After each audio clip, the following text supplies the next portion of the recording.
نحمده ونصلي على رسوله الكريم اما بعد فاعوذ بالله من الشیطان الرجیم بسم اللہ الرحمن الرحیم۔ سامعین حضرات، آج ہم بات کریں گے روزے کی خیر و برکت کے بارے میں۔ آپ سے درخواست ہے کہ آپ میرے چینل کو سبسکرائب کریں اور بیل آئیکن کو پریس ضرور کریں۔ چلیے شروع کرتے ہیں۔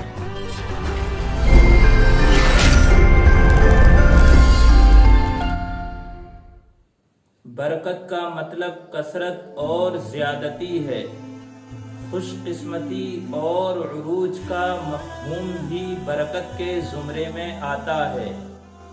روزہ رکھنے سے اللہ تبارک و تعالی کی تائید حاصل ہوتی ہے اور جتنے امور روزے کے متعلق ہوتے ہیں ان سب میں زیادتی اللہ کی طرف سے شامل حال ہو جاتی ہے۔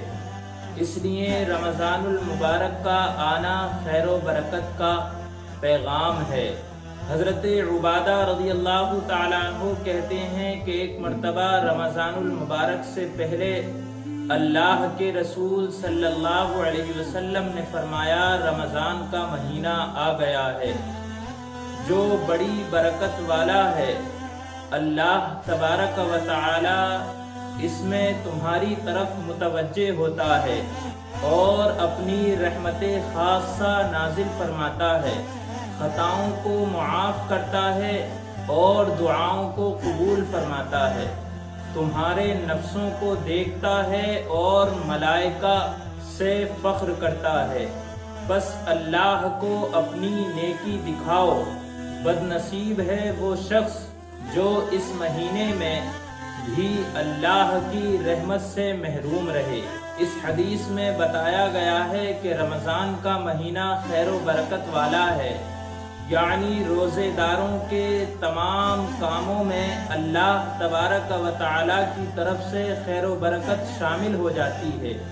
خیر و برکت سے مراد اللہ تبارک و تعالی کی مدد کا شامل حال ہونا ہے، جس سے نیکی کے کاموں میں کثرت ہو جاتی ہے جو انسان کے لیے فائدے مند ہے۔